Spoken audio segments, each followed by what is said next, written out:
শ্রী শ্রী রামকৃষ্ণ কথামৃত ভগবান শ্রীরামকৃষ্ণের শ্রীমুখ নিঃসৃত বাণী। ভগবান শ্রীরামকৃষ্ণ যখন দক্ষিণেশ্বরে ভক্ত সঙ্গে কথোপকথন করতেন, তখন মাস্টারমশাই শ্রীম তার অন্যতম গৃহী ভক্ত এবং এই কথামৃতের তিনি হচ্ছেন প্রধান দাতা শ্রী শ্রী রামকৃষ্ণ কথামৃত, যার লেখনীর দ্বারা আমরা জানতে পারি সেই শ্রীম মাস্টারমশাই তিনি অন্যান্য সময়ে ঠাকুরের কাছে যেতেন এবং যারা যারা উপস্থিত থাকতেন মাস্টারমশাই সহ শ্রীরামকৃষ্ণের সঙ্গে যে ধরনের কথা হতো তার কিছু কিছু যা তার নিজের ভালো লাগতো সেগুলো তিনি লিখে রাখতেন এবং সেই কথা নিয়েই পরবর্তী সময়ে মাস্টারমশাই এই কথামৃতে রূপ দিয়েছেন। তাই একদিক থেকে যেমন শ্রীরামকৃষ্ণের মুখ নিঃসৃত কথা বলে এগুলি গুরুত্বপূর্ণ এবং প্রামাণ্য, পাশাপাশি সরাসরি এগুলো লেখা হয়েছে বলে ভুল ভ্রান্তি সম্ভাবনা প্রায় নেই বললেই চলে। এবং মাস্টারমশাই চেষ্টা করেছেন ঠাকুরের মুখের কথা বা তার উচ্চারিত যে শব্দ সেই শব্দকেই প্রয়োগ করতে। যখন কেউ কোনো গ্রন্থ রচনা করেন বা কোনো সৃষ্টি ধর্ম কাজ কেউ করেন, তখন সেই সৃষ্টির মধ্যে যিনি কাজ করেন, সৃষ্টির নেপথ্যে যিনি থাকেন, তিনি তার সেই সৃষ্টির মধ্যেই আসলে তার নিজেকে তিনি প্রকাশ করে ফেলেন। কিন্তু কথামৃতের বৈশিষ্ট্যের অন্যতম বৈশিষ্ট্য বলবো যে মাস্টারমশাই চেষ্টা করেছেন নিজেকে যতটা সম্ভব আড়াল করে রাখতে। শ্রীমদ্ ভাগবত সম্বন্ধে বলা হয় যে আদিতে, মধ্যে এবং অন্তে কেবলমাত্র ভগবানের কথাই বলা হয়েছে। হরি সর্বত্র গীয়তে, ভগবানের কথাই সর্বত্র বলা হয়েছে শ্রীমদ্ ভাগবতে। তার আদি, মধ্য এবং অন্ত যে কোনো স্থানেই আমরা খুঁজি না কেন। শ্রী শ্রী রামকৃষ্ণ কথামৃতেও একই রকম ভাবে শ্রী ভগবানের মুখনিসৃত কথা বা বাণী উল্লেখ করা হয়েছে এবং সর্বত্রই সেটি উল্লেখ করা হয়েছে মাস্টারমশাই নিজেকে আড়াল করে, যতটা সম্ভব আড়াল করার চেষ্টা তিনি নিজেকে করেছেন এবং তুলে ধরতে চেয়েছেন ঠাকুরের কথাকে। তাই কথামৃতের ভাব এবং ভাষা উপস্থাপনা সমস্ত কিছুর নিরিখে পৃথিবীর বুকে এর তুলনা আর দ্বিতীয় কোনো বই বা গ্রন্থ নেই।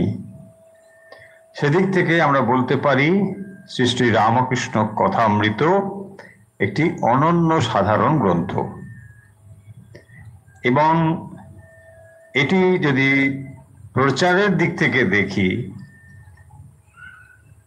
যে কেবলমাত্র ঠাকুরমা স্বামীজির ভক্ত অনুরাগী যারা, তারাই যে এই গ্রন্থটি পড়েন তা কিন্তু নয়। অন্যান্য ধর্ম সম্প্রদায়ের ক্ষেত্রে সাধারণত যা দেখা যায়, কোনো একটি ধর্মগ্রন্থ বিশেষ কোনো ধর্ম যারা গ্রহণ করেছেন বা অনুগামী বা অনুরাগী, কেবল তারাই সেটিকে পঠন পাঠন চর্চা ইত্যাদি করে থাকেন। কিন্তু রামকৃষ্ণ কথামৃত এমন একটি গ্রন্থ, এটি ঠাকুরমা স্বামীজির ভক্ত এবং কি অভক্ত যদি বলা যায়, তারাও এটি পড়েন। তাই আমরা এই গ্রন্থটিকে যেমন গুরুত্বের দিক থেকে, তেমন যদি আমরা সংখ্যার দিক থেকে দেখি, প্রচারের নিরিখে যদি দেখি, বহুল প্রচলিত এবং পৃথিবীর বিখ্যাত বিখ্যাত ভাষাতে এটি অনুবাদ হয়ে গিয়েছে ইতিমধ্যেই। তাই এই যুগের মানুষের কাছে শ্রী শ্রী রামকৃষ্ণ কথামৃত এমন একটি গ্রন্থ যা বেদ, উপনিষদ, পুরাণ আদির থেকে কোনো অংশে কম নয়। বরং এটি আরো বলতে পারি আমরা, যদি অন্য মানুষের কাছে যারা এই ভাবধারার সঙ্গে যুক্ত নয়, তাদের কানে যদি খুব খারাপ না ঠেকে, তাহলে বলতে পারবো যে বেদ, উপনিষদ, ভগবদ গীতা, ধর্মশাস্ত্র ইত্যাদি যা আমরা হিন্দু ভাবধারার সঙ্গে সংযুক্ত দেখতে পাই, যদি এগুলোর কোনোটাই পড়া আপনার পক্ষে সম্ভব না হয়, কেবল শ্রী শ্রী রামকৃষ্ণ কথামৃত যদি পড়েন, তাহলে আপনি সমস্ত কিছু খুঁজে পাবেন। একাধারে ভাগবত, ভগবত গীতা, উপনিষদ সব এর মধ্যেই পেয়ে যাবেন। এবং কিভাবে পাবেন? আপনি আপনার প্রয়োজনীয় ভাষাতে এটি পাবেন, এবং যে ভাষাতে, বিশেষ করে মূল গ্রন্থটি বঙ্গভাষায় রচিত হয়েছে, বাংলায় লেখা, এবং শ্রীরামকৃষ্ণ যে শব্দ ব্যবহার করেছেন সেই শব্দই এখানে লেখা রয়েছে। ফলে যখন আমরা মন্ত্র বলি, মুনি ঋষিরা যে শব্দ উচ্চারণ করে তাকে আমরা বলি মন্ত্র। কারণ মুনি ঋষিদের দ্বারা উচ্চারিত যে শব্দ, সেটি কেবলমাত্র শব্দ নয়, কারণ ভুল প্রমাদ শূন্য যে শব্দ তা মন্ত্র হয়, যা তাদের অন্তর্নিহিত যে দৃষ্টি, সেই দৃষ্টির প্রকাশ ঘটায় মন্ত্রের ভেতরে। শ্রীরামকৃষ্ণ স্বয়ং যে শব্দ উচ্চারণ করেছেন, সেগুলো বেদ মন্ত্রের থেকে কোনো অংশে কম নয়। তাই এমন ভক্ত আছেন যারা নিয়মিতভাবে শুধু কথামৃত পাঠ করেন তা নয়, এটি ভগবত গীতা, শ্রী শ্রী চণ্ডী পাঠের মতো নিত্য পাঠ করেন। এই রামকৃষ্ণ কথামৃত প্রতিটি শব্দ শ্রীরামকৃষ্ণকেই প্রকাশিত করে, এবং শুধু তাই নয়, এটি হলো শ্রীরামকৃষ্ণের শব্দ শরীর। তার শরীর এই রূপে রয়েছে। বাণী রূপে রহিয়াছ গান আপনারা করেন, এই বাণী মানে শব্দ। তাই এই শ্রীরামকৃষ্ণ এই গ্রন্থটির ভেতরেই তিনি পূর্ণভাবে রয়েছেন। এতই গুরুত্বপূর্ণ এই গ্রন্থটি, এবং এর প্রতিটি শব্দ, প্রতিটি কথা অত্যন্ত প্রামাণিক। শ্রীরামকৃষ্ণ ভাবধারার সঙ্গে যারা যুক্ত বা এই পরিমণ্ডলে যারা রয়েছেন, নিশ্চয়ই জানেন যে শ্রীরামকৃষ্ণকে জানতে গেলে বেশ কিছু গ্রন্থ রয়েছে যেগুলোকে আমরা প্রামাণ্য গ্রন্থ বলি, অথেন্টিক বুকস। তার মধ্যে নিঃসন্দেহে আমরা বলতে পারি অন্যতম হচ্ছে শ্রী শ্রী রামকৃষ্ণ কথামৃত। ভবিষ্যতে যারা ঠাকুরমা স্বামীজির চর্চা করবেন, যারা তাকে অনুসরণ করবেন, যারা তাকে পুজো করবেন, বা যারা তাকে কেবলমাত্র বৌদ্ধিক স্তরে গবেষণা করবেন, তাদের জন্য এই গ্রন্থটি একমাত্র গ্রন্থ হয়ে দাঁড়াবে। কারণ এখান থেকেই তাকে তথ্য নিতে হবে, তারপর তিনি অগ্রসর হতে পারেন, নানাভাবে তাকে উপস্থাপন করতে পারেন, বক্তব্য পেশ করতে পারেন, কিন্তু এটি অথেন্টিক থেকে যাবে।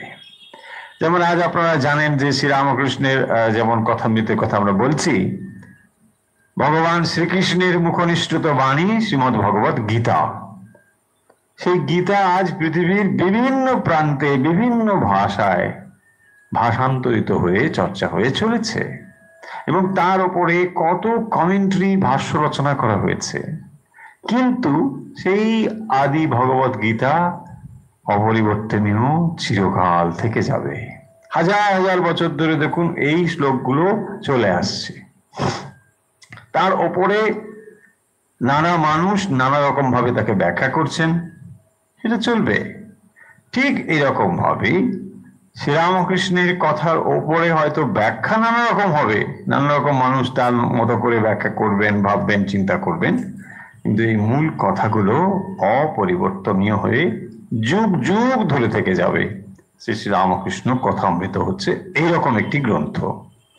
এবং কিছু কিছু গ্রন্থ থাকে না, যেগুলো আমরা বাড়িতে রাখলেও নিজেদেরকে ধন্য মনে করি, থাকে না, এরকম কিছু গ্রন্থ আছে। তার মধ্যেও বলতে পারবো, যদি পড়া নাও হয়, কেবল গ্রন্থটা বাড়িতে রয়েছে এটা জানলেই আপনার সম্পর্কে মানুষের ধারণা বদলে যাবে। যাবে কিনা বলুন?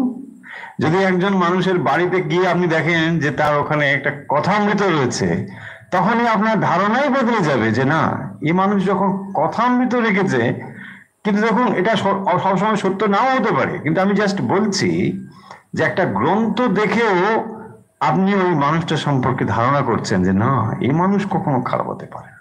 এর ভেতরে যখন একটা এমন, তার মানে এতটা মর্যাদা আমরা এই গ্রন্থটাকে দিই। তো সেই শ্রী রামকৃষ্ণ কথামৃত আপনারা নিয়মিতভাবেই পাঠ করেন অনেকে, আমরাও আজকে খানিকটা অংশ পাঠ করব। তো আজকে আমরা যে অংশটি পড়ব, আপনারা বলেন তারিখ উল্লেখ করে দিতে। তো এর তারিখ হচ্ছে 24শে মে 1884। 24শে মে 1884 এইটি তারিখ। আমরা একেবারে পরিচ্ছেদের শুরু থেকে না পড়ে তার ভেতরে একটা অংশ থেকেই পড়াটা শুরু করব আজকে। প্রসঙ্গ হচ্ছে বৌদ্ধ ধর্মের কথা, ব্রহ্মবোধ স্বরূপ ঠাকুরকে তোতাপুরীর শিক্ষা। এটি সপ্তবিংশ পরিচ্ছেদের ভেতরে একটি অংশ। আমরা এখান থেকে আজকে পড়া শুরু করছি।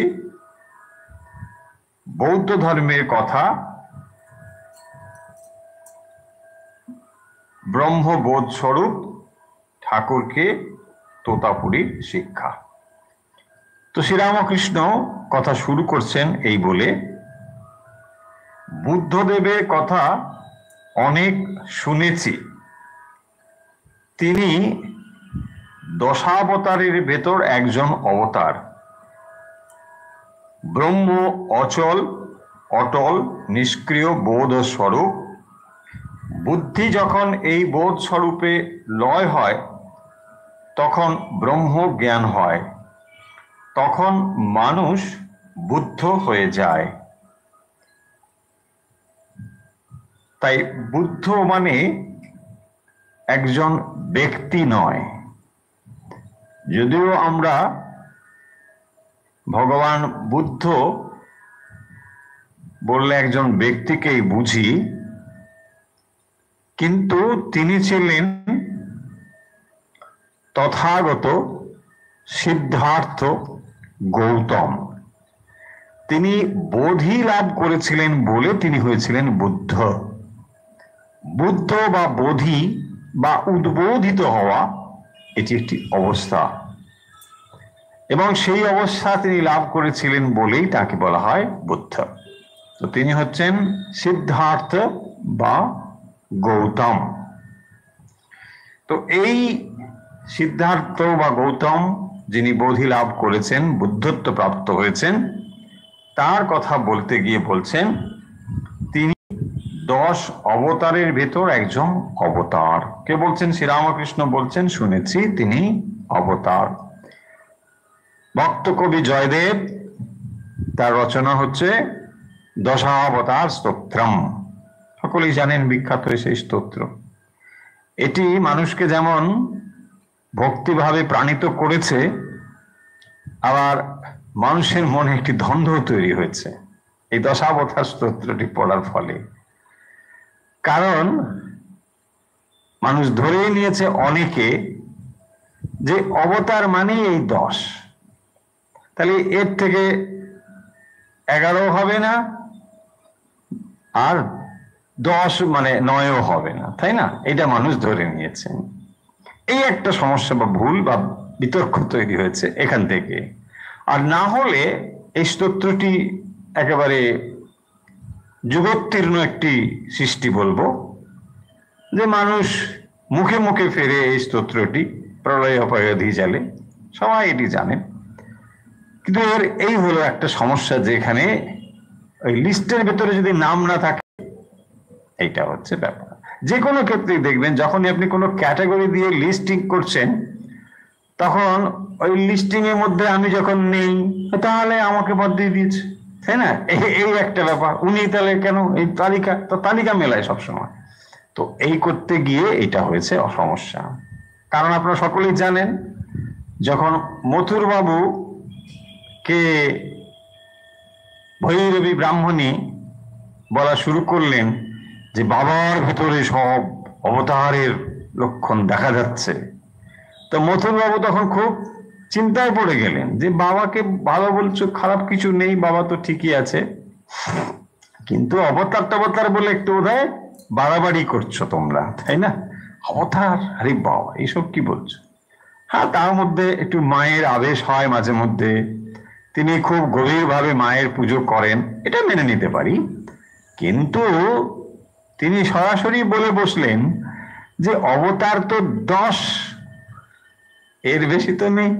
তো আপনি তার বাইরে বাবাকে বললে তো লিস্ট কই, মৎস্য, কুর্ম, বরাহ, নৃসিংহ, এর মধ্যে তো রামকৃষ্ণ নেই, তাহলে হিসেব মিলছে না, ব্যাস বাদ, ক্যান্সেল। এটা তিনি যুক্তি দিয়েছিলেন।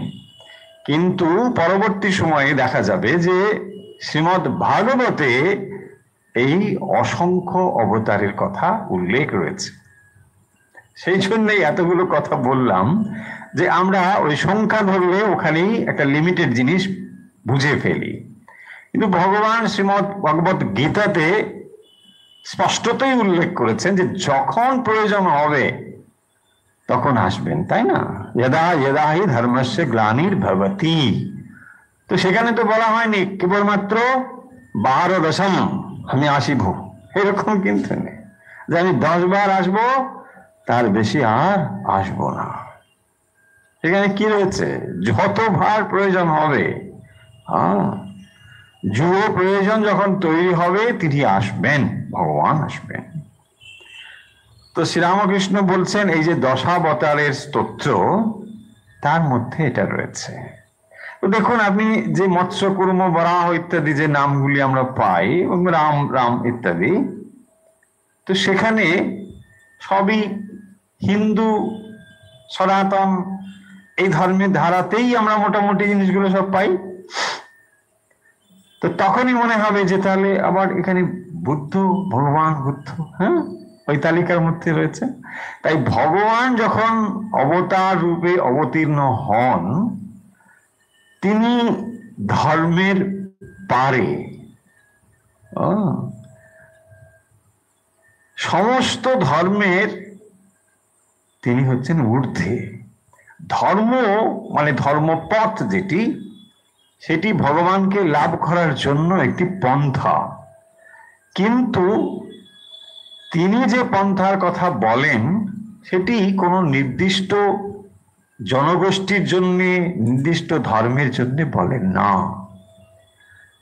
এই শ্রীরামকৃষ্ণের কথা যে আমরা কথামৃতে পড়ছি বা পড়ব, এখানেও দেখবেন তিনি যে কথাগুলো বলেছেন, এমন নয় যে যদি আপনি হিন্দু হন কেবল তাহলেই এই কথাগুলোর মর্যাদা রক্ষা হবে বা এগুলো সত্য আপনি বুঝতে পারবেন, তা নয়। যে কোনো মানুষই যদি এগুলোকে ফলো করে সেটা পেয়ে যাবে। এটা শুধু এই ক্ষেত্রে নয়, যে কোনো ক্ষেত্রে বাইবেলে যে কথাগুলো লেখা রয়েছে বা অন্য ধর্মে যে কথাগুলো লেখা রয়েছে তাদের ধর্মগ্রন্থে, তো এমন তো নয় যে সেগুলো কেবল তাদেরকেই ফলো করতে হবে, যে কোনো মানুষই ফলো করতে পারে এবং করলেই সে ওটা উপলব্ধি করতে পারবে। তাই অবতার পুরুষকে কখনো ধর্মের মধ্যে না ফেলে তাকে ধর্মের ঊর্ধ্বে রাখা উচিত। অবতার পুরুষ, তার কথা থেকে মানুষ ধর্ম ব্যাখ্যা করে, তিনি কোনো নির্দিষ্ট ধর্মের হয়ে কথা বলেন না, এটা বলতে চাইছি। ভুল অর্থ করবেন না যে তাহলে অবতারের ধর্ম নেই, না না না। অবতার হচ্ছে, ধর্ম হচ্ছে খুব সংকীর্ণ একটা ব্যাপার, তার ঊর্ধ্বে তিনি আছেন, সেখান থেকেই ধর্মটা শুরু হচ্ছে, এটা বলতে চাইছি। যাই হোক, তো তাকে অবতারের ভিতরে ধরা হয়। ব্রহ্ম অচল অটল নিষ্ক্রিয় বোধ স্বরূপ। এবারে তাহলে কি বলছেন তিনি, না ওই বৌদ্ধ ধর্মের কতগুলো কথা তিনি এখানে উল্লেখ করে দিচ্ছেন, যে এই যে বুদ্ধত্ব, বোধি, জ্ঞান প্রাপ্ত হওয়া, সেই অবস্থাটা আসলে কি, এটাই শ্রীরামকৃষ্ণ যখন ভগবান বুদ্ধের কথা বললেন উল্লেখ করছেন। বলছেন ব্রহ্ম অচল অটল নিষ্ক্রিয় বোধ স্বরূপ। শব্দগুলো একটু দেখুন। ব্রহ্ম অচল, অচল মানে আমরা কি বলি, এই পয়সা অচল, টাকা অচল, না না, টাকা অচল নয়, মানে যেটা চলবে না, তাই না? এই যে নোটবন্দি হলো, মানে এখন টাকাটা অচল হয়ে গেল, তাই না? কারেন্সি নোটটা অচল হয়ে গেল। তো এখানে বলছে ব্রহ্ম অচল। আরে ভেরি গুড, আমরা তো কবেই বলে এসেছি ব্রহ্ম অচল, ব্রহ্ম চলে না। তাহলে অচল শব্দের অর্থ কি? অচল মানে যার মধ্যে গতি নেই। তাহলে ব্রহ্মের মধ্যে কোনো গতি নেই। কেন গতি নেই? ব্রহ্মের মধ্যে কেন গতি নেই? দেখুন, এই উত্তরগুলো জানতে হবে, তবেই এগুলো রস পাওয়া যাবে, বোঝা যাবে। অচল মানে কি? ও অচল অচল অচল, ও চলে না। হ্যাঁ, ব্রহ্মকে কেন তাহলে অচল বলা হবে? ব্রহ্মের পা আছে না হাত আছে? হাঁটতে হাঁটতে যায়, সকালবেলা মর্নিং ওয়াক করবে, বলছেন না তা নয়। তাহলে অচল হচ্ছে আর চল, এই দুটো, তাহলে একটা হলো চলো আর একটা হলো অচল। তাহলে একটা হলো গমনশীল, একটা অগমনশীল, রাইট? তাহলে এই যে চলমান জিনিস বা একটা জিনিস যখন চলে বলে বলি, তাহলে গতি আমরা কাকে বলি? একটা বস্তু আর একটা বস্তুর স্থানান্তরকে আমরা গতি বলি। ওরে বাবা, ফিজিক্স পড়া হচ্ছে নাকি? গতি, একটা বস্তু এখানে একটা বস্তু এখানে, হয়েছে না? তাহলে এটা হলো এক জায়গা থেকে আরেক জায়গায় সেটা গেল, গতি হয়ে গেল, রাইট? যদি এই বস্তুটা এখানেও থাকে এখানেও থাকে, তাহলে গতি হবে কি করে? ভাবুন, এটা এখানে রয়েছে, এটা এখানে নেই, আরে গতি হবে, তাই না? আপনি আপনার শরীরটাকে বললেন এই চলো এখন আমরা পাঠে যাব, হয়েছে? তো শরীরটা কি করলো? একটা যানবাহন নিল বা হাঁটলো, কিছু করে করে করে করে এই হাজির হয়ে গেল। তার মানে ওটা একটা জায়গায় ছিল, সেটা আরেক জায়গায় সে হাজির হলো। এরপরে যখন পাঠ শেষ হবে, আপনি মনে মনে সংকল্প করবেন, শরীর তুমি ওঠো, এখন তুমি চলো, তাই না? তখন আবার এটা চলতে শুরু করবে। তার মানে দেখুন, গতি কেবল তখনই সম্ভব যেটি সীমিত, ছোট জিনিস, তাই না? যতই বড় আর যাই হোক না কেন, যখনই সেটা একটা সীমাবদ্ধ জিনিস, তখনই তার পক্ষে গতিটা সম্ভব। গতি তখনই সম্ভব নয় যখন সেটা সব জায়গায় রয়েছে, তাই না? সর্বত্র বিদ্যমান যদি কোনো একটা জিনিস হয়, তার মধ্যে গতিটা হবে কোত্থেকে, তাই না? গতি তার মধ্যে হবে না, এটা একদম।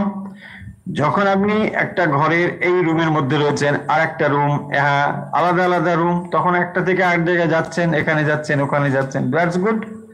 কিন্তু যখন আপনি এক জায়গায় রয়েছেন, তখন আর গতির কিছু নেই, তাই না? যেতে পারবেন না। তার মানে মূল কথাটা হলো, গতি হতে গেলে সীমাবদ্ধ জিনিস হতে হবে।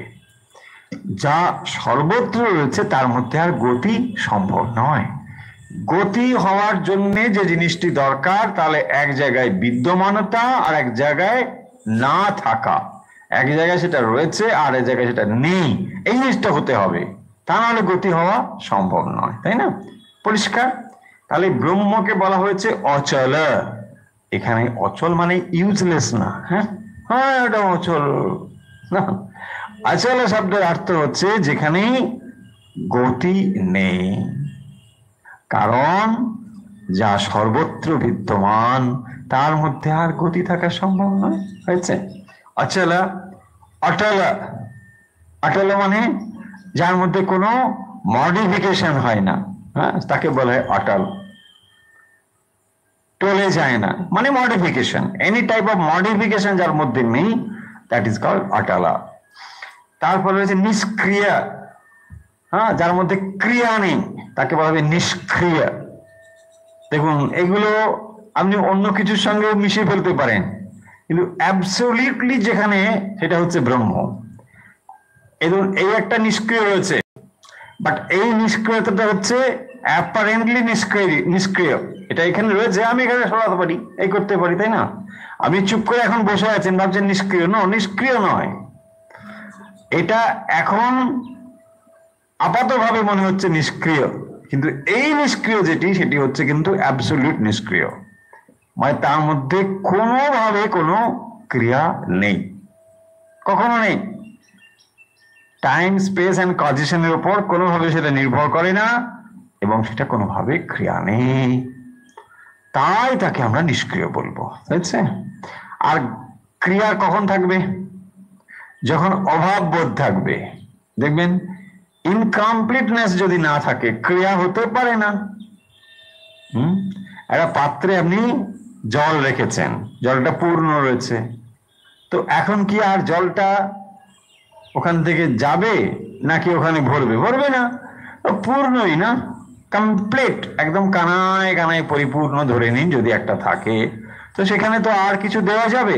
যাবে না, কারণ ওটা পূর্ণই রয়েছে। তার মানে দেখুন, ক্রিয়া দরকার হবে যেখানে ইনকমপ্লিটনেস রয়েছে, অপূর্ণতা রয়েছে। তো অপূর্ণতা না থাকলে পরে সেখানে কখনো ক্রিয়া হতে পারে না। যখন আপনি কিছু একটা চাইছেন, তার মানে এটা আপনার ভেতরে অভাববোধ রয়েছে। অভাববোধ না হলে তো আমরা কিছু প্রাপ্তির চেষ্টা করব না, এটাই হচ্ছে ক্রিয়ার কারণ। তাই ব্রহ্মের মধ্যে যেহেতু কমপ্লিটনেস রয়েছে, হ্যাঁ, পূর্ণস্য পূর্ণমাদা পূর্ণমেবাবশিষ্যতে, তিনি পূর্ণই, ন্যাচারালি তিনি পূর্ণ, সততই তিনি পূর্ণ। তো সেই কারণের জন্যে তিনি নিষ্ক্রিয় এবং বোধ স্বরূপ। তাহলে এই যে কথাগুলো বলা হলো, এগুলো জড় ধর্ম হতে পারে। বলছে না, এগুলো জড় ধর্ম নয়, এগুলো হচ্ছে বোধ স্বরূপ, চৈতন্য স্বরূপ। তার মধ্যে বোধ রয়েছে, ফিলিংস রয়েছে, তিনি ফিল করতে পারেন। ও আচ্ছা, এইবারে বলছেন, বুদ্ধি যখন এই বোধ স্বরূপে লয় হয়, তখন ব্রহ্ম জ্ঞান হয়। সেই কথাটি এখানে বলেছেন, তখন মানুষ বুদ্ধ হয়ে যায়। তাহলে এই যে বুদ্ধ হয়ে যাওয়া মানে মানুষ বুদ্ধত্ব প্রাপ্ত হয়। তাহলে বোধই হচ্ছে একটা অবস্থা, বুদ্ধত্ব একটা অবস্থা। কি করে সেটা হবে? না, ব্রহ্ম হচ্ছেন বোধস্বরূপ, আর সেই বোধস্বরূপে যখন বুদ্ধি সম্পূর্ণভাবে নিমজ্জিত প্রাপ্ত হয়, তখনই তিনি তার ওই যে বোধটা এই হয়ে যায়, হয়েছে না? অর্থাৎ আমাদের ভেতরে তো একটা বুদ্ধি কাজ করছে, এই যে বুদ্ধি, ছোট বুদ্ধি, এই বুদ্ধিটি যখন বোধ স্বরূপের সঙ্গে যুক্ত হয়ে যায়, তাহলে এই বোধের একটা স্বরূপ আছে, বোধ স্বরূপ কে? ব্রহ্ম। যে ছিটে ফোটা বুদ্ধি আপনার ভেতরে রয়েছে, এই ছিটে ফোটা বুদ্ধির একটা পূর্ণ অবস্থা রয়েছে, তাকে বলা হয় বোধ স্বরূপ, তিনি হচ্ছেন ব্রহ্ম। দেখুন, সহজ, পরিষ্কার। আপনার আমার মধ্যে সেই ছিটে ফোটা প্রকাশটা রয়েছে, ছিটে ফোটা অর্থাৎ আংশিক প্রকাশ। তাহলে আংশিক প্রকাশ পূর্ণতাকে প্রমাণ করে। যখন এক জায়গায় অংশ রয়েছে, নিশ্চয়ই কোথাও না কোথাও পূর্ণ থাকবে। ঠিক সেরকম এই যখন এই ক্ষুদ্র বুদ্ধি যা আপনার ভেতর দিয়ে প্রকাশিত হচ্ছে বা জীবের ভেতর দিয়ে প্রকাশিত হচ্ছে, সেইটি যখন বোধ স্বরূপ ব্রহ্মের সঙ্গে সম্পূর্ণভাবে সংযুক্ত হয় এবং লয়প্রাপ্ত হয়, তাকেই বলা হয় বোধি। বলছেন তখন মানুষ বুদ্ধ হয়ে যায়। ন্যাংটা বলতো মনের লয় বুদ্ধিতে, বুদ্ধির লয় বোধ স্বরূপে। এবারে ঠাকুর ন্যাংটার কথা বলছেন। কাকে বলছেন তো সকলেই জানেন, একমাত্র শ্রীরামকৃষ্ণই এই সুন্দর একটি সম্বোধন করতেন তার গুরুকে ন্যাংটা বলে। তো তিনি, যেহেতু আপনারা সকলেই জানেন যে তিনি কৌপিনধারী একজন সন্ন্যাসী, ফলে তাকে নাম ধরে ডাকা পরম্পরাগত ভাবে সমীচীন নয়, তাই তিনি তাকে ন্যাংটা বলে ডাকতেন। এবং বলছেন ন্যাংটা বলতো মনের লয় বুদ্ধিতে। দেখুন ন্যাংটার ব্যাকগ্রাউন্ড কি, তোতাপুরীজির ব্যাকগ্রাউন্ডটা কি না, তোতাপুরীজির ব্যাকগ্রাউন্ড হলো তিনি ব্রহ্ম উপাসনা করেছেন জ্ঞান পথ অবলম্বন করে, বিচার পথ অবলম্বন করে জ্ঞানের পথ তিনি ধরেছেন এবং সেখানে কঠোরভাবে তপস্যা করে জ্ঞান মার্গের দ্বারা নীতি নীতি বিচার করে ব্রহ্ম জ্ঞান লাভ করেছেন। এবং সেই জন্য তিনি বলছেন যে মনের লয় বুদ্ধিতে, তার মানে এই যে জ্ঞান পথ অবলম্বন করে যে সাধন পদ্ধতি, সেখানে কি হয় না, ইন্দ্রিয়কে মনে লয় প্রাপ্ত হয়। কারণ দেখুন ইন্দ্রিয়গুলো সমস্ত বার্তা কোথায় কোথায় পাঠায়? মনে পাঠায়। তার মানে আমরা যদি অন্য ভাষায় বলি বা অন্যভাবে বলি, তাহলে মনগুলোর ইন্দ্রিয়ের কন্ট্রোলার কে? মাইন্ড। কারণ মন এগুলোকে নিয়ন্ত্রণ করে। সেই জন্য বলেছেন মনের লয় বুদ্ধিতে। তার মানে দেখো ইন্দ্রিয়গুলো এসে মনে লয় হলো, এবারে মনটার ওপরে যে আছে সে হচ্ছে বুদ্ধি। তাহলে মনটা যখন লয় প্রাপ্ত হবে বুদ্ধিতে, তারপরে বলেছেন বুদ্ধির লয় হয় বোধ স্বরূপে। এইটি হচ্ছে সমাধি অবস্থা। তাহলে মনটা বুদ্ধিতে লয় হলো, বুদ্ধি বোধ স্বরূপ ব্রহ্মে লয় হলো। এই হচ্ছে তিনি যে বৌদ্ধ ধর্মের কথা, সেটি এখানে একেবারে শুরুতে উল্লেখ করলেন। এরপর দেখুন বলছেন যতক্ষণ অহং থাকে ততক্ষণ ব্রহ্ম জ্ঞান হয় না। আচ্ছা, এর আগে কি বললেন? বৌদ্ধ ধর্ম প্রসঙ্গে বলতে গিয়ে তিনি বলেছেন বোধি বা বুদ্ধত্ব হলো মন যখন বোধ স্বরূপে লয় হয়, মানুষের মন বা মানুষ তখন বুদ্ধ অবস্থা লাভ করে, মানুষ তখন বুদ্ধ হয়ে যায়। কারণ না, তার মন বুদ্ধিতে এবং বুদ্ধি বোধ স্বরূপে সমাপ্ত হয়ে যায়। এই যে লয় হয়ে যাওয়া ব্যাপারটি, এটিকে আরো ক্লিয়ার করে এখানে বলছেন। আমরা এখানে কি বললাম? লয় শব্দটা বললাম। এখন লয় ব্যাপারটা কি? দেখুন লয় শব্দের অনেক রকম অর্থ, তাই না? তাল, লয়, ছন্দ এসব রয়েছে না? সঙ্গীতে লয়ের একরকম অর্থ। আর এখানে তাহলে লয়ের মানে কি? এখানে কি লয় হবে?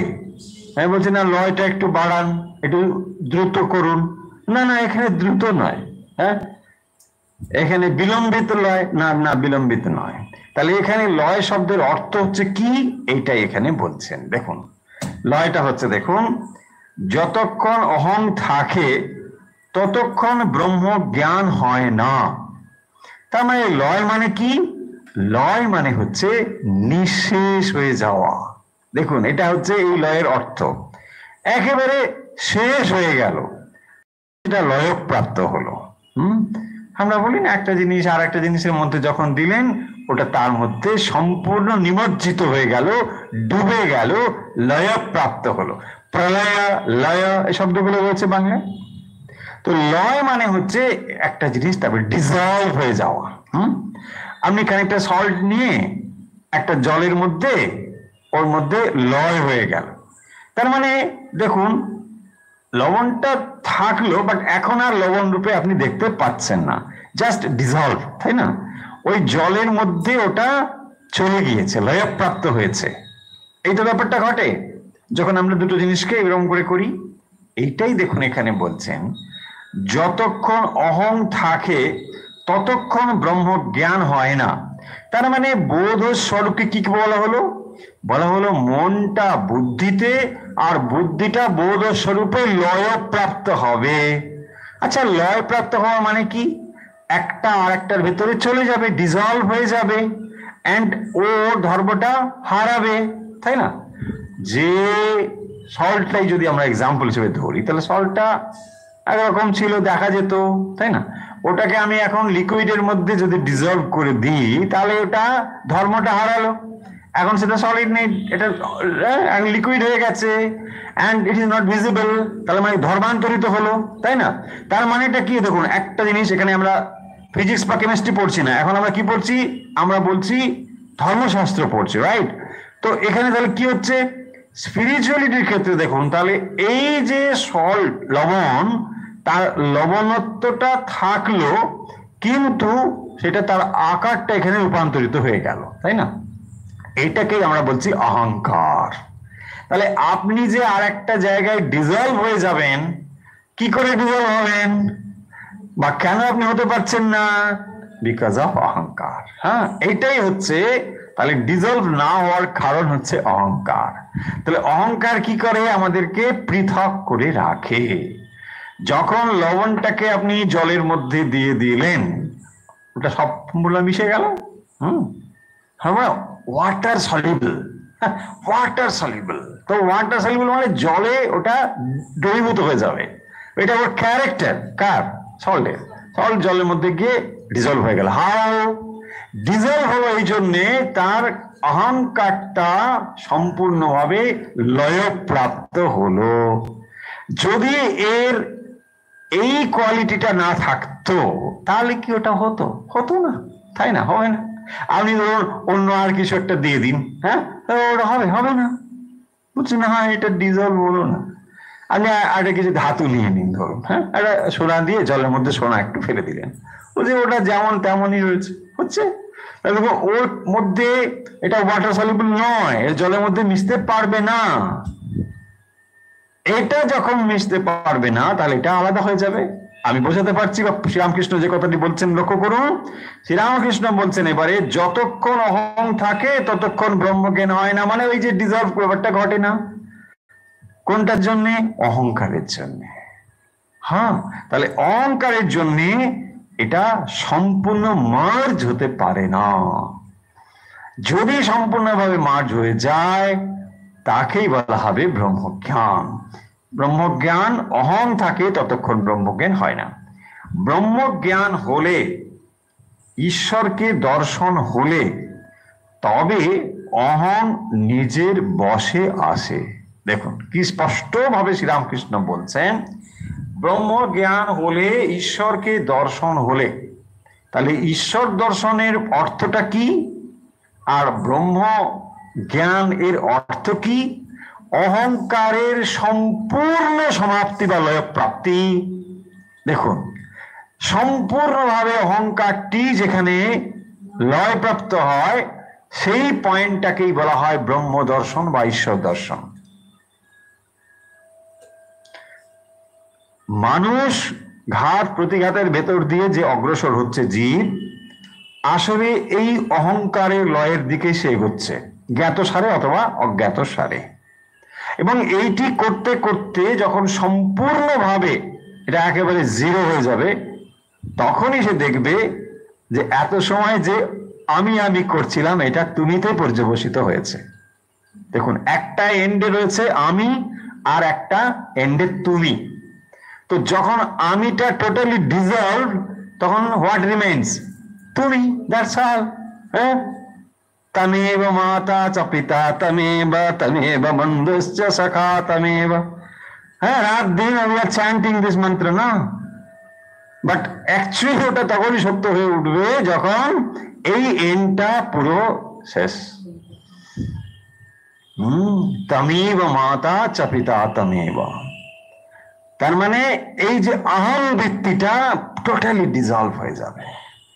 অহং বৃত্তিটা একেবারে সম্পূর্ণ শেষ হয়ে গিয়ে একমাত্র তুমি এই বৃত্তিতেই পর্যবসিত হবে। দেখুন, এই একটি কথা আমরা বেদান্তেও বলছি, ভক্তিতেও বলছি, যেখানেই আমরা পড়ি না কেন, কঠোপনিষদ এখানে এই কথা হচ্ছে, সর্বত্র একই কথা হচ্ছে কিনা? এই অহংকারটাই হচ্ছে আসল, যে আমি আমি বোধ, তাই না? দেখুন, প্রথমে আমাদের কি জেগে ওঠে? আমি বোধটা জেগে ওঠে, তাই না? যখন চোখের পাতা আপনি মেলছেন, তখন কে জেগে ওঠে প্রথম? আমি। ও আচ্ছা, ইয়েস, আই এম লিভিং। এই তো, এই প্রথমে আমি জেগে উঠি, আমি, তারপরে এই জগৎ, বাকি কিছু।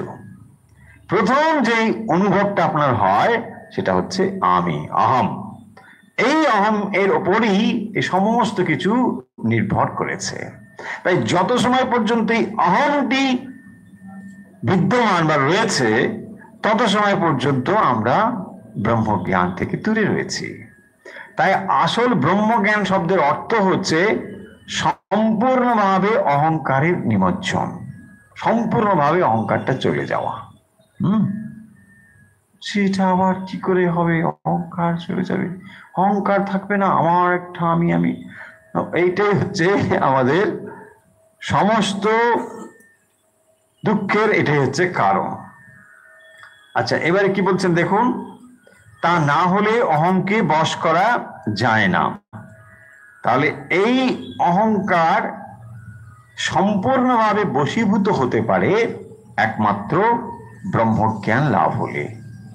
এছাড়া যে অহংকারের বশীভূত হয় না তা নয়, হয়। কিভাবে হয়? শিক্ষার দ্বারা হয়, নানা রকম ট্রেনিং এর দ্বারা হয়। হয়তো প্রতিনিয়তই দেখুন অহংকারেরই একটা সংস্কার হয়ে চলেছে, তাই না? যখন জীব প্রথম মানব শরীর ধারণ করে, তখন তার দেখবেন অহংকার তীব্র হয়ে রয়েছে, তাই না? পশুবৃত্তি প্রবল হয়ে রয়েছে, অহংবৃত্তি প্রবল হয়ে রয়েছে। কিন্তু ধীরে ধীরে যখন তার ভেতরে শিক্ষা, তার ভেতরে সংস্কৃতি আসছে, পরিমার্জন তৈরি হচ্ছে, দেখবেন অহংকার রয়েছে, একেবারে শূন্য হয়েছে তা বলবো না, কিন্তু সেটা মার্জিত হয়েছে, তাই না? এই জিনিসটাই হচ্ছে প্রতিনিয়ত হতে হতে চলেছি। অহংকার এক একটা উচ্চ উচ্চ স্তরে গিয়ে পৌঁছচ্ছে। অহংকার একেবারে চলে যাবার নয়। শ্রীরামকৃষ্ণ বলছেন না যে এটা কিরকম না, আবার সেই ফেকড়ি এসে গেল।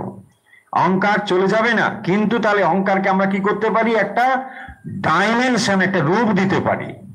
অহংকারকে আমরা স্তর বিন্যাস করতে পারি। দেখুন, অহংকার যদি সবারই থাকে, একটা সাধারণ, যে ধরুন একটা অশিক্ষিত, যে শিক্ষার এখন আলো পায়নি, এরকম একজন মানুষ, তার অহংকার রয়েছে, ঠিক নিশ্চয়ই রয়েছে। তো তার অহংকার, আর একজন ধরুন পূর্ণ শিক্ষিত মানুষ, তার ভেতরে অহংকার রয়েছে, কিন্তু এই দুটোর অহংকারের মধ্যে তফাৎও রয়েছে, তাই না? এইটাই তার মানে কি, অহংকারকে আমরা মার্জিত করতে পারি, হ্যাঁ, শিক্ষা দীক্ষার দ্বারা সেটাকে পরিশীলিত করতে পারি, এটা আমরা করতে পারি, নিঃসন্দেহে পারি। এইটি করতে করতে একেবারে এন্ড হয়ে যাবে যখন, এটাই হচ্ছে ব্রহ্মজ্ঞান।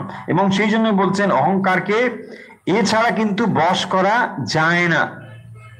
যখন আপনি দেখবেন যে মানুষের মধ্যে তীব্র অহংকার পূর্ণভাবে প্রকাশিত হচ্ছে, তার মানে এই বোধগুলো তার ভিতরে নেই। কি বোধ নেই? দেখুন, শ্রীরামকৃষ্ণ বিচার বোধ দেখিয়েছেন। আচ্ছা, অহংকার কিসের হয়? মানুষের অহংকার কিসের হয়? হয় ধনের হতে পারে, অর্থ সম্পদ, রূপে হতে পারে, গুণে হতে পারে, অনেক কিছু মর্যাদার হতে পারে, পদমর্যাদার অহংকার, এসব হতে পারে।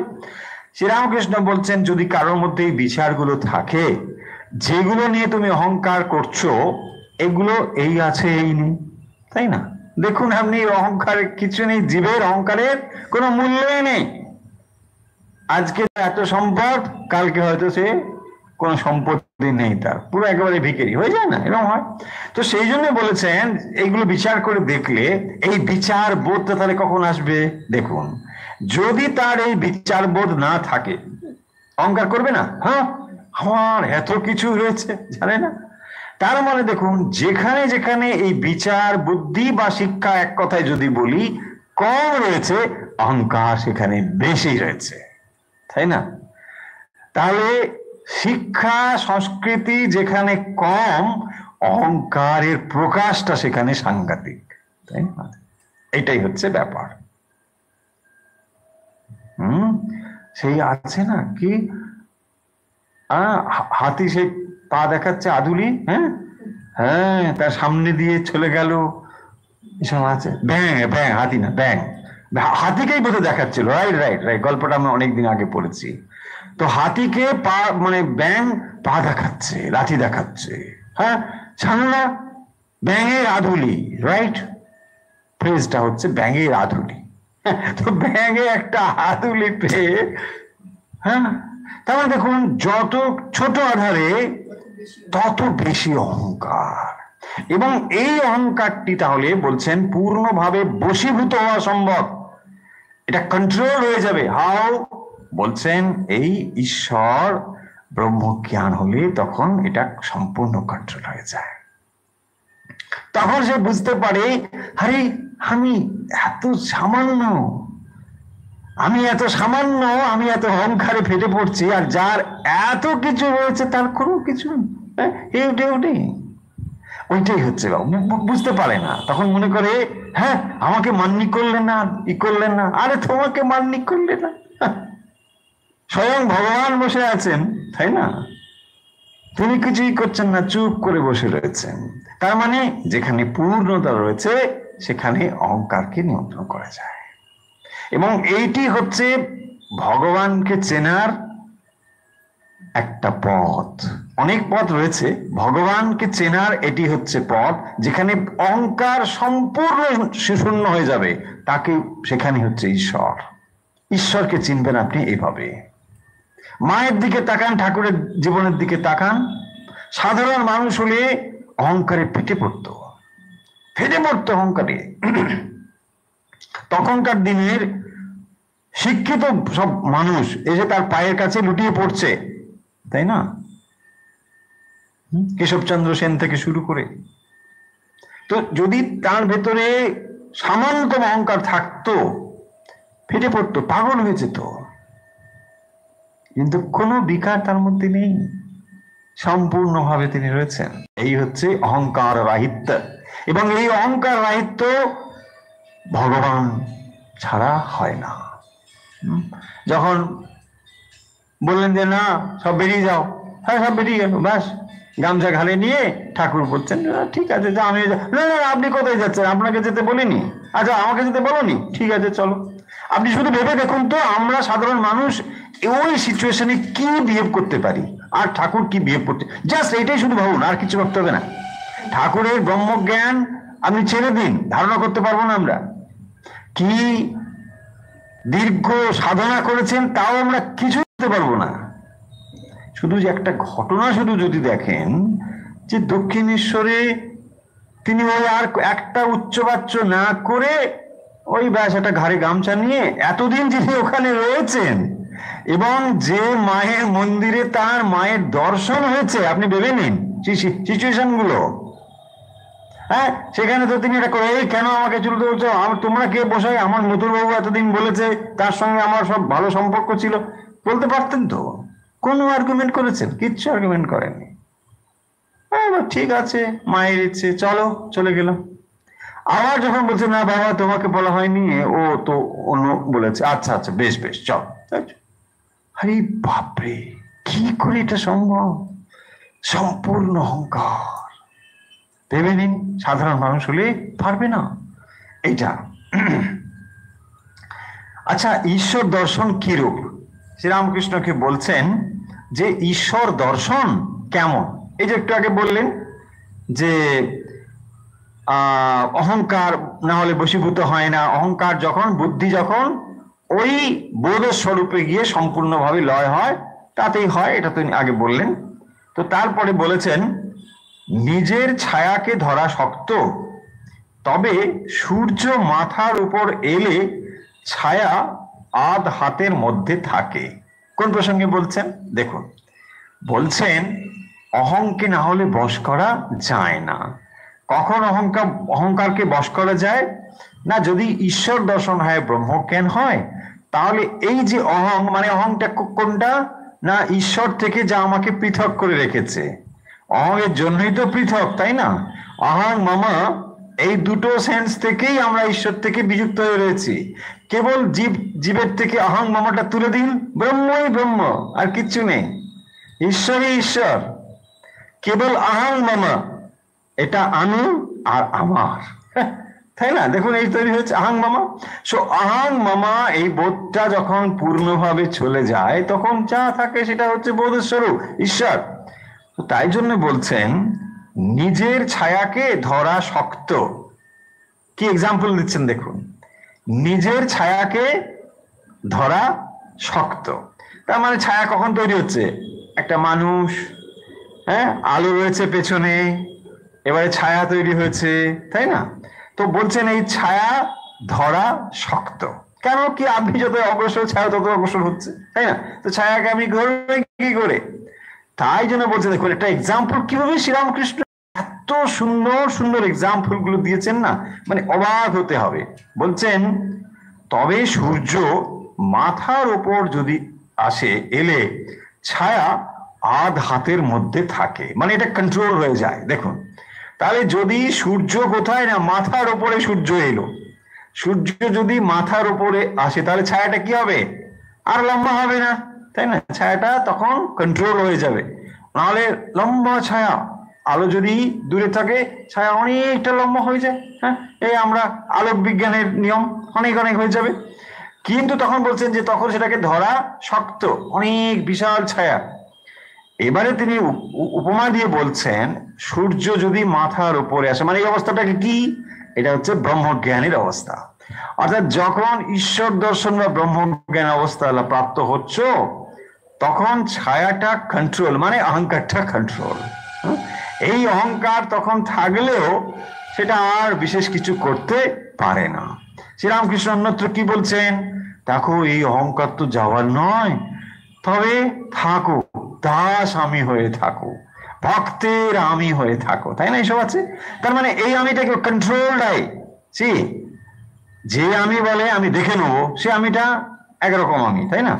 আবার যে আমি বলে না আসুন আসুন, হ্যাঁ আমি আপনার সেবক, আমি সেবা করব, এটাও আমি, কিন্তু দুটো আমির মধ্যে তফাৎ আছে, তাই না?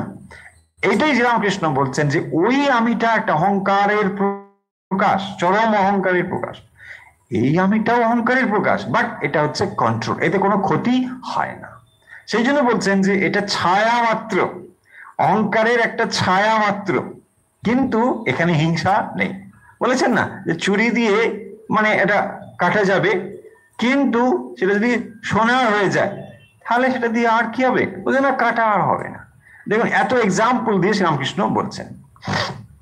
এরপরে এক ভক্ত বলছেন যে ঈশ্বর দর্শন কি রূপ, ঈশ্বর দর্শন কেমন? দেখি শ্রীরামকৃষ্ণ কি উত্তর দেন। শ্রীরামকৃষ্ণ বলছেন থিয়েটারে অভিনয় দেখো নাই? শ্রীরামকৃষ্ণ বলছেন উত্তর কিসের? ঈশ্বর দর্শন কিরূপ, ঈশ্বর দর্শন কেমন তার উত্তর দিচ্ছেন শ্রীরামকৃষ্ণ, দিয়ে বলছেন থিয়েটারে অভিনয় দেখো নাই, লোক সব পরস্পর কথা করছে, এমন সময় পর্দা উঠে গেল, তখন সকলের সমস্ত মনটা অভিনয়ে যায়, আর বাহ্য দৃষ্টি থাকে না, এরই নাম সমাধিস্থ হওয়া। এই তাহলে সমাধিস্থ হওয়া ব্যাপারটি শ্রীরামকৃষ্ণ কিভাবে সহজভাবে বোঝাচ্ছেন দেখুন। বলছেন থিয়েটারে অভিনয় দেখো নাই, মানে থিয়েটার, রাইট? থিয়েটারে কি হয়, অনেক রকম ক্যারেক্টার থাকে, তারা অভিনয় করেন, এক একটা চরিত্রে অভিনয় করেন। Very good. লোক সব পরস্পর কথা করছে, মানে যারা অডিয়েন্স, যারা দেখবে, তাই না, তারা কি করছে, এখন পর্দাটা পড়ে রয়েছে, যখন পর্দা দেওয়া রয়েছে তখন কি হবে, কিছু নেই, নিজেরা নিজেরা কথাবার্তা বলো, কি হয়েছে কি হয়েছে না হয়েছে, নিজেদের মধ্যে কথাবার্তা হচ্ছে। হ্যাঁ, আজকে কি সিরিয়াল হচ্ছে, তারপর কি রান্না হবে, এরপর ফিরে গিয়ে কি হবে, এরকম কত কথা হতে পারে, হচ্ছে। এবার দেখুন, এমন সময় পর্দা উঠে গেল, তখন সকলের সমস্ত মনটা অভিনয়ে যায়, আর বাহ্য দৃষ্টি থাকে না। তার মানে এই এক্সাম্পল দিয়ে শ্রীরামকৃষ্ণ কি বলছেন, বলছেন যে এই যে জগতে আমরা যা কিছু দেখছি, এটা কিরকম, আমরা সবকিছু নিয়ে এই দিকে ব্যস্ত আছি। যেমন ওখানে বললেন পর্দাটা এখন ওঠেনি, তার মানে অনুষ্ঠান যা হওয়ার, অভিনয় যা হওয়ার এখনো শুরু হয়নি। তাই মানুষ কি করছিল, দর্শক আসনে যারা রয়েছেন তারা নানা রকম কথাবার্তা বলছেন, এটা ওটা সেটা নিয়ে ব্যস্ত আছে। যেই পর্দাটা উঠে গেল, এখন সে কি করছে, সম্পূর্ণ দৃষ্টি পর্দার ভেতরে দিচ্ছে, মানে ওই অভিনয়ে যা, থিয়েটারে যা ঘটছে, পুরো ফোকাসটা ওখানে। এটা দিয়ে শ্রীরামকৃষ্ণ কি বলছেন, তাহলে পর্দা ওঠা মানে কি, তাহলে এই অভিনয়টা কোথায় হচ্ছে, এই অভিনয়টা হচ্ছে আপনার হৃদয়ে। এখানে নাটকটা হচ্ছে ভেতরে। অভিনয়ের কথা যে বলেছেন, থিয়েটারে অভিনয়, ভগবান আছেন কোথায়, হৃদয়ে। তাহলে হৃদয়ে ভগবানকে দেখতে হলে কি চাই, অন্তর্দৃষ্টি চাই। বহির্দৃষ্টির দ্বারা এই জগতে রং পরং দেখছি। তো যখন পর্দা উঠে গেল, তার মানে মন যখন অন্তর্মুখী হলো, এবার যদি মনকে সেই ঈশ্বরের দিকে স্থাপিত করি, তাহলে আর বাইরের দিকে মন নেই, একদিকে হয়ে গেল। এটাকেই বলে সমাধিস্থ হওয়া। বুঝতে পেরেছ? যা, বুঝতে পেরেছি। এই হচ্ছে শ্রীরামকৃষ্ণের উত্তর। আবার পর্দা পড়ে গেলে বাইরে দৃষ্টি, মায়ারূপ যবনিকা পড়ে গেলে আবার মানুষ বহির্মুখী হয়। তাহলে মাঝখানে কে রয়েছে, মায়া, পর্দা। তো সেই পর্দাটি যখন উঠে যায়, বাস তখন আবার কি করছে, মানে পর্দা পড়ে গেলে বাইরের দিকে দৃষ্টি, পর্দা উঠে গেলে ভিতরের দিকে দৃষ্টি। যেমন ড্রামাতে হয়, বলছেন ড্রামা যখন একটা পর্দা পড়ে গেল, ব্যাস এখন ওরা কি করছে, ওরা আর একটা দৃশ্যের জন্য প্রস্তুত হচ্ছে। তার মাঝে কথা হয়ে গেল, তাই না, আরে কি করে যাবে, অটো এনেছো না গাড়ি, ও গাড়ি এনেছো, দেখুন কতগুলো হয়ে যাচ্ছে দর্শকদের মধ্যে। কিন্তু তারপরে যেই আবার পর্দা, আর কোনো কথা হবে না, চলো এবারে আর পপকর্ন খাও আর নাটক শুনতে থাকো, তাই না। তো এই যে জিনিসগুলো, এটা শ্রীরামকৃষ্ণ বলছেন। তার মানে না, যখন তোমার সম্পূর্ণভাবে মনটি অন্তর্মুখী হয়ে যাচ্ছে, তাহলে পর্দাটা কোথায় রয়েছে, পর্দা মায়ারূপ পর্দা। দেখুন থিয়েটারে পর্দাকে এখানে মায়ার সঙ্গে তুলনা করা হচ্ছে। তো মায়ারূপ পর্দা যখন উঠে গেল, তখন আপনি অন্তর্মুখী হচ্ছেন, তখন আপনি আপনার হৃদয়ে যে ভগবান রয়েছে তাকে দেখার চেষ্টা করছেন। বাস, বলছেন এটাই যখন সম্পূর্ণভাবে একমুখী হয়ে যাবে, যখন বাইরে থেকে দৃষ্টি সম্পূর্ণভাবে ওই দিকে গিয়ে হাজির হবে, বাস তখন এটাকে বলে সমাধিস্থ হওয়া। সম্পূর্ণভাবে, হ্যাঁ, একটু একটু শতকরা এদিক ওদিক না, সম্পূর্ণভাবে মনটা যখন ওই নাটকে এসে পড়বে, তখনই সেটা হবে একেবারে ওই বিষয়ের দিকেই মন থাকবে, এবং তখন তাকে বলা হয়েছে সমাধি অবস্থা। তো এই সমাধি অবস্থা হলে তখন এদিকে হয়, বলছে না হলে আবার মন বহির্মুখী। সাধারণত মানুষের মন বহির্মুখী, এবং সেই জন্য এই নানা কিছু নিয়ে ব্যস্ত রয়েছে। যখনই কারো মন অন্তর্মুখী হয়, সে ভেতরে তাকে দেখতে ইচ্ছে করে এবং সে তাকে দেখতে পায়। তুমি অনেক ভ্রমণ করেছো, সাধুদের কিছু গল্প করো। কাকে বলছেন এটি? নরেন্দ্র বন্দ্যোপাধ্যায়ের প্রতি। এই নরেন্দ্র বন্দ্যোপাধ্যায়, তিনি ঠাকুরের কাছে এসেছেন, তীর্থ তীর্থ দর্শন করে এসেছেন। তো সেই প্রসঙ্গগুলো এখানে হচ্ছে। আরো কিছু কিছু কথা এখানে রয়েছে। সেখানে বলছেন যে ভুটানে দুজন যোগী দেখেছিলেন, তারা আধসের নিমের রস খান, এইসব গল্প করছেন। আবার নর্মদা তীরে সাধুর আশ্রমে গিয়েছিলেন।